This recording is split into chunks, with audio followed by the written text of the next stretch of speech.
Bonjour, donc vous allez utiliser la maquette DE2 Board, dont la photo est ici.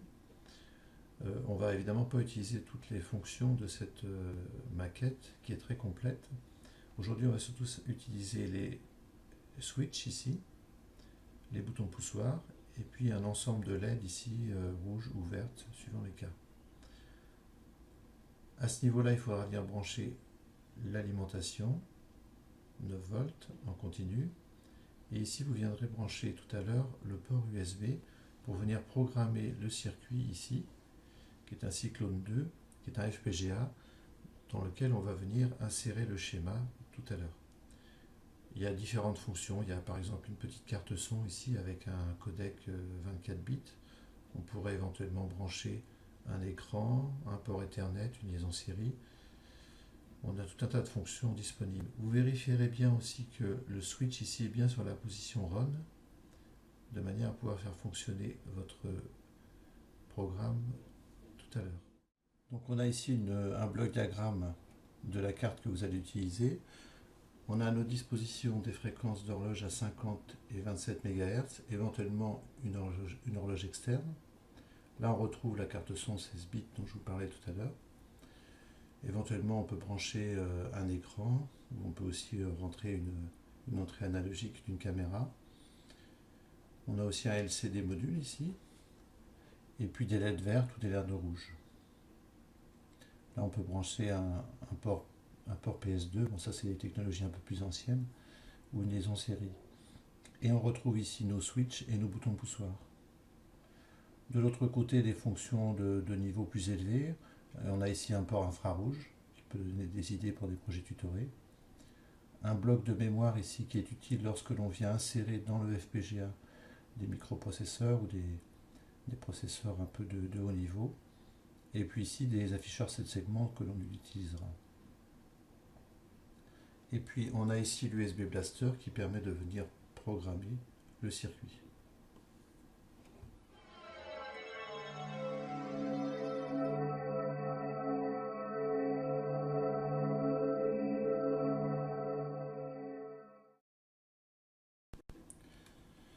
Alors vous allez tout d'abord lancer le logiciel Quartus, Quartus Q-U-A-R-T-T-U-S, Quartus 2, 32 bits. Et vous avez cette fenêtre bleue qui s'ouvre ici, donc on va créer un nouveau projet. Next.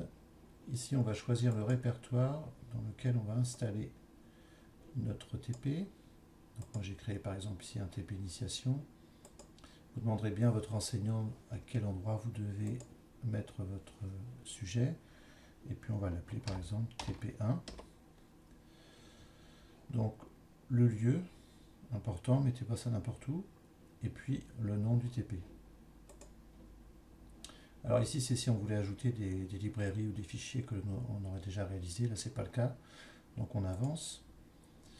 À ce niveau-là, on va choisir le circuit intégré qui est présent sur la carte. Donc c'est un cyclone 2.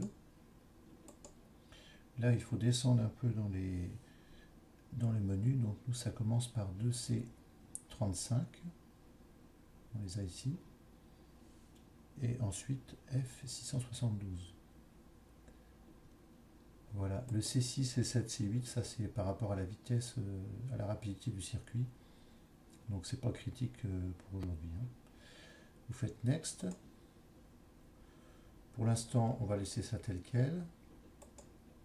On continue et on fait Finish. Et donc on a créé notre projet.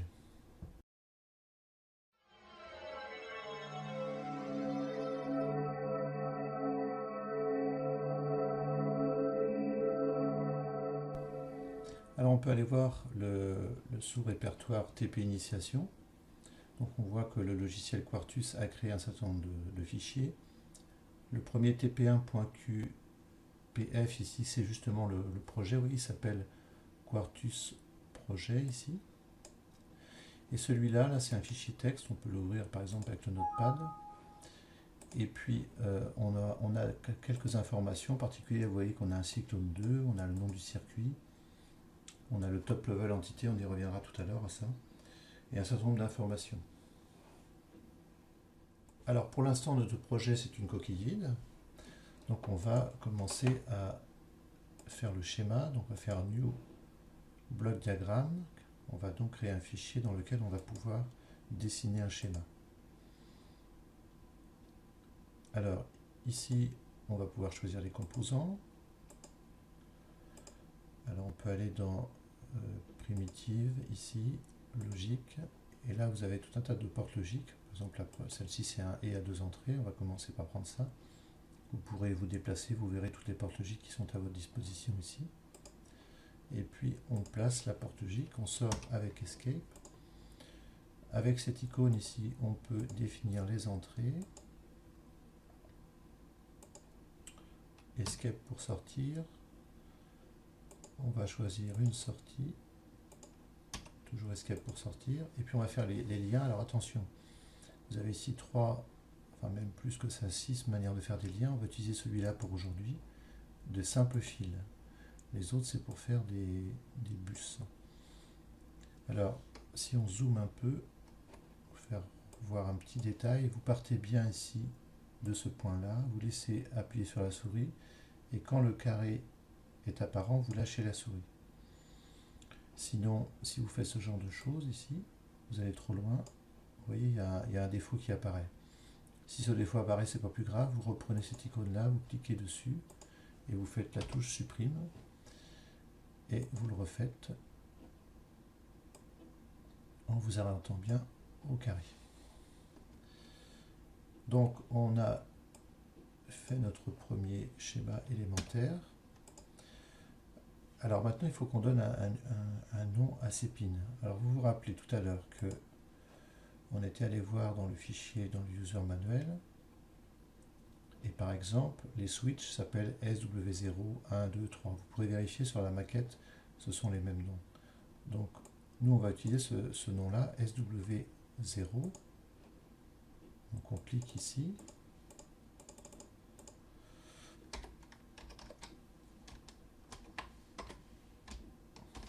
Voilà. On va se faire un copier-coller pour éviter d'avoir tout à retaper.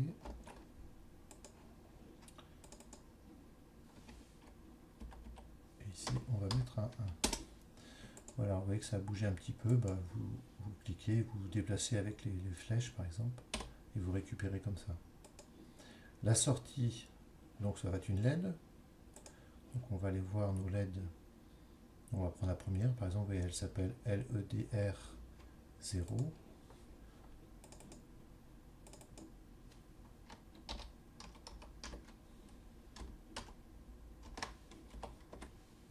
Voilà. Allez, à vous de jouer. Faites votre premier schéma.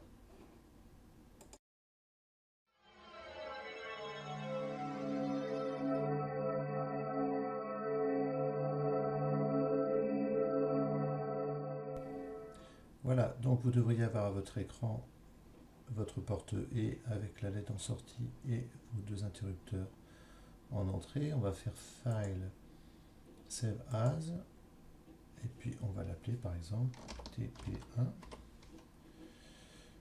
On fait Enregistrer.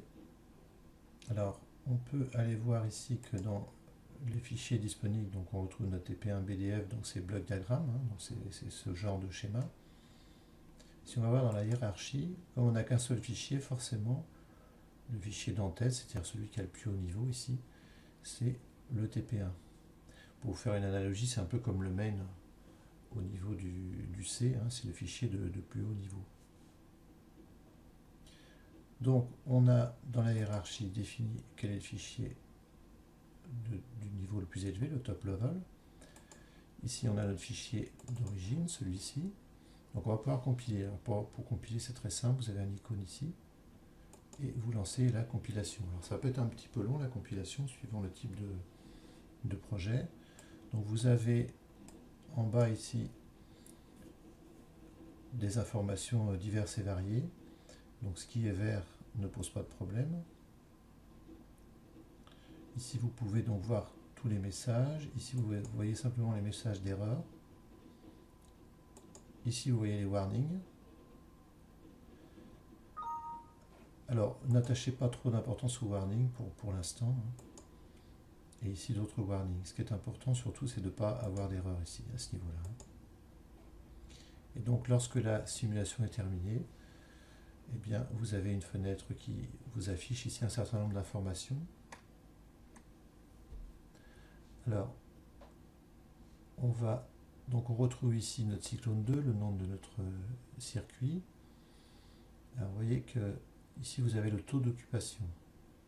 Donc, vous voyez que sur les 33 216 les éléments logiques, ici, on en a pris 1 sur 33 000. Donc, on a largement sous-utilisé notre circuit. Mais là, l'objectif aujourd'hui, c'est de l'utiliser. Vous voyez que les bascules, les mémoires élémentaires, on n'en a pas pris. On n'a pas de bascule D pour l'instant, donc on est à 0 sur les 33 000. Et sur les 475 pins disponibles, on en a pris 3. Hein. 3, ça correspond à nos deux entrées. Et puis à notre sortie. On a aussi à l'intérieur de la mémoire, on n'utilise pas de mémoire pour l'instant. Bon, attachez pas beaucoup d'importance au TimeQuest Time Analyzer. Là, ça c'est pour lorsqu'on veut faire une analyse temporelle un peu plus poussée. Donc pour aujourd'hui, on va pas s'en soucier. Voilà, essayez de compiler. Vous pouvez vous amuser à faire une erreur aussi dans votre fichier, puis vous allez voir quel genre de message vous avez.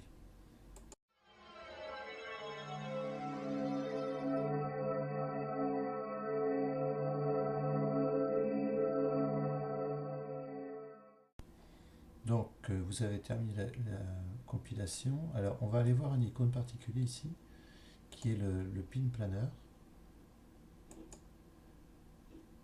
Alors, comme son nom l'indique, c'est la planification de toutes des entrées-sorties. Alors, vous avez en bas la liste où vous retrouvez votre LED, vos deux interrupteurs ici, une sortie, deux entrées. Et vous voyez que pour l'instant, le numéro de la pin n'est pas affecté encore. Ici, vous avez une vue de dessus du cyclone 2. Alors au début, c'est un peu perturbant. Si on reprend la carte du début, vous voyez, le circuit intégré, il est ici, là, le cyclone. On va zoomer un peu.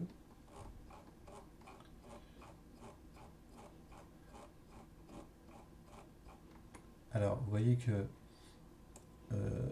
les pattes, en fait, sont en dessous. Hein, elles sont soudées en dessous. Ce qui explique pourquoi. Donc, vous avez cette forme carrée, quand même, avec un repère ici. Et donc, si vous voyez, on retrouve la forme du circuit intégré avec les pattes qui sont en dessous. Alors, ce qui est important pour l'instant, c'est que lui, il a affecté les pattes qu'il arrangeait, mais ça ne correspond pas à notre besoin. Pourquoi? Parce qu'on ne lui a pas dit pour l'instant, on ne lui a pas donné le numéro des pattes. Alors, on va faire une opération très simple. On va aller dans Assignment. On va faire Import Assignment. On va aller chercher le fichier. Et là, normalement, dans votre répertoire TP Initiation, vous devriez avoir ce fichier-là. Si vous ne l'avez pas demandé à votre enseignant, c'est un fichier Excel. On va aller voir tout à l'heure ce qu'il y a à l'intérieur. Et puis, vous le chargez. Et donc, vous avez associé ce fichier-là à votre projet. Alors, on va recompiler maintenant. Donc, ça va prendre quelques secondes. Donc il ne va pas y avoir de modification particulière par rapport à la compilation. On retrouve les mêmes informations ici tout à l'heure. Par contre, ce qui est intéressant ici, c'est dans votre fichier, vous voyez que maintenant vous avez le numéro des pattes qui apparaissent ici. Hein. Donc, vous pouvez les déplacer, les mettre en face. Bon, j'ai l'habitude de faire ça un peu comme ça. Et maintenant, si on retourne voir dans le pin planner, vous voyez que la configuration a complètement changé, et puis par exemple la LED elle est bien affectée à la pin AE23 ici, et puis les deux interrupteurs au pin N26 et N25. Alors on ne va pas rentrer dans les détails de tout ça, mais simplement vous dire que si on veut tester tout à l'heure sur la maquette le programme, la porte E, c'est absolument impératif d'avoir affecté les pattes, parce que ça il ne peut pas l'inventer, hein, ça dépend de la maquette, du type de la maquette. Bon, on va refermer ça, et puis on va aller voir dans notre répertoire, ici donc ce fameux fichier DE2, bon moi je vais l'ouvrir avec Excel, vous pouvez l'ouvrir avec autre chose, ça n'a pas d'importance. Alors vous voyez c'est très simple, vous avez ici la syntaxe est la suivante, SW0 le nom, virgule, pin N25. Alors, on pourrait évidemment l'écrire à la main nous-mêmes, mais vous voyez que, rappelez-vous qu'il y a beaucoup de pattes. Donc le plus simple quand même, c'est de reprendre ce fichier-là, qui a l'avantage d'être donné par le constructeur. Vous voyez, on est rendu à 432 lignes, qui a l'avantage d'être donné par le constructeur et qui est sans erreur. En tous les cas, on n'en a jamais trouvé, nous. Donc vérifiez bien que vous avez ce fichier-là dans votre répertoire. Si ce n'est pas le cas, voyez avec votre enseignant. Et puis allez-y, essayez de faire cette manip-là et vérifiez bien à la fin que vous avez ces numéros de pattes.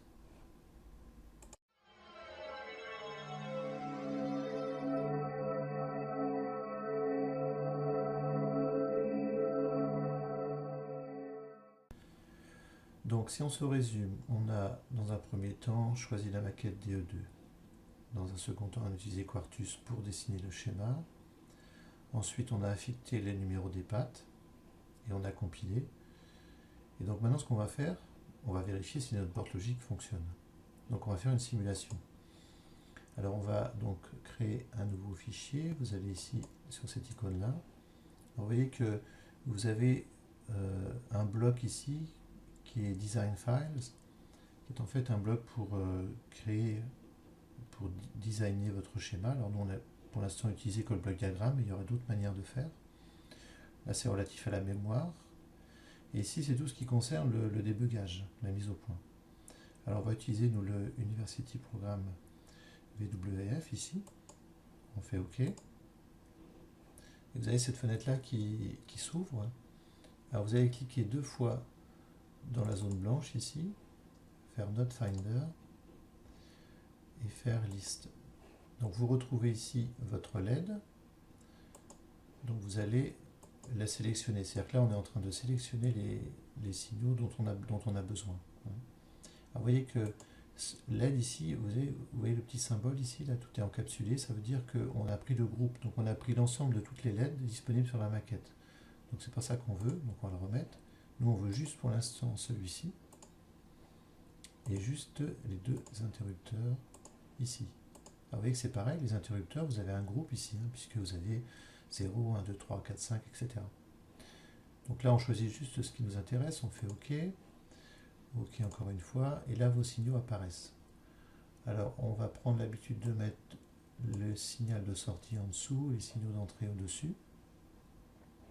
Et là vous avez le temps de simulation, vous avez l'axe des temps ici.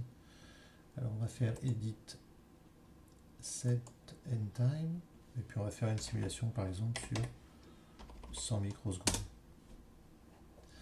Alors le simulateur, lui, il va nous simuler le signal de sortie en fonction des signaux d'entrée, mais il ne peut pas inventer les signaux d'entrée. Donc on va être obligé de les dessiner nous-mêmes à la main. Alors vous avez un certain nombre d'icônes ici pour faire ça. Bon, vous pourrez essayer, il y a différentes fonctions. Par exemple, je sélectionne une zone, je vais l'inverser tout simplement. Et puis je sélectionne une autre zone ici, voilà, et puis je vais l'inverser. Et puis on va lancer la simulation. Alors on a 2 icônes de simulation, on va commencer par celui-ci. Alors on va sauver ça dans Waveform. Et là donc vous avez le simulateur qui se met en marche, il est en train ici de simuler le signal de sortie. Alors il ouvre une deuxième fenêtre. Oui, c'est une fenêtre qui est read-only, donc c'est la fenêtre qui contient les résultats. Alors bon, c'est pas un scoop, c'est une porte E, donc 0 et 0 ça fait 0, 1 et 0 ça fait bien 0, 1 et 1 ça fait bien 1, et 1 et 0 ça fait bien 0.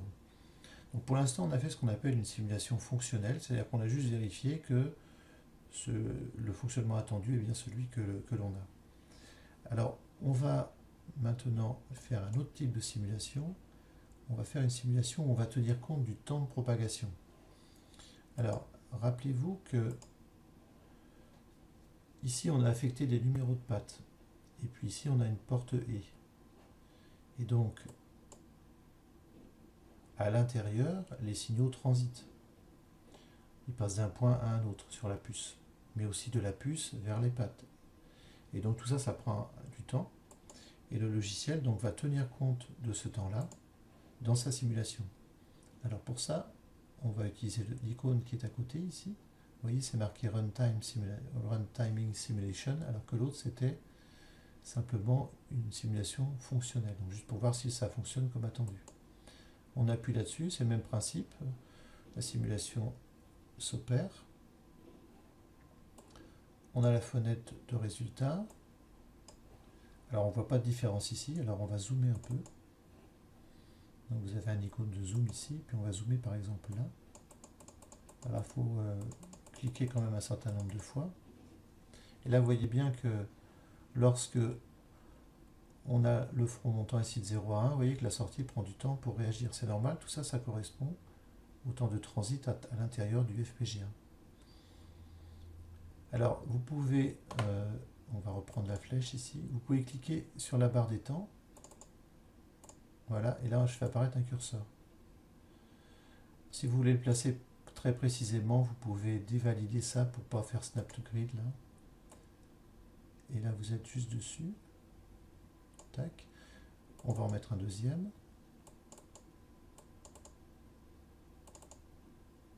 S'il veut bien venir, il n'a pas l'air décidé.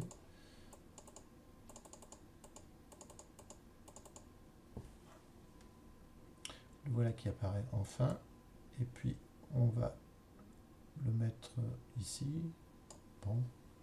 Alors, vous voyez qu'il se décale parce qu'il est accroché à la grille. Donc si j'enlève la grille, je vais pouvoir le mettre à l'endroit qui m'intéresse. Alors vous voyez que on est à 28,16, 28 microsecondes, donc 160, ça c'est les nanosecondes, et 0,12 c'est les picosecondes. Vous voyez la précision de la simulation. Donc 28,160 et là 28,166. Donc on a à peu près 6 nanosecondes qui correspond au temps de propagation à travers le circuit et surtout à travers la porte logique E. Voilà, essayez de faire cette simulation à votre tour. Hein, et on se retrouve après.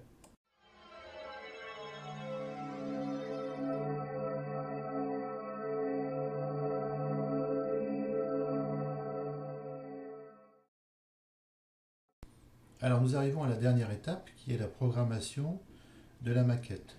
Donc on va utiliser cette icône ici, qui est le programmateur.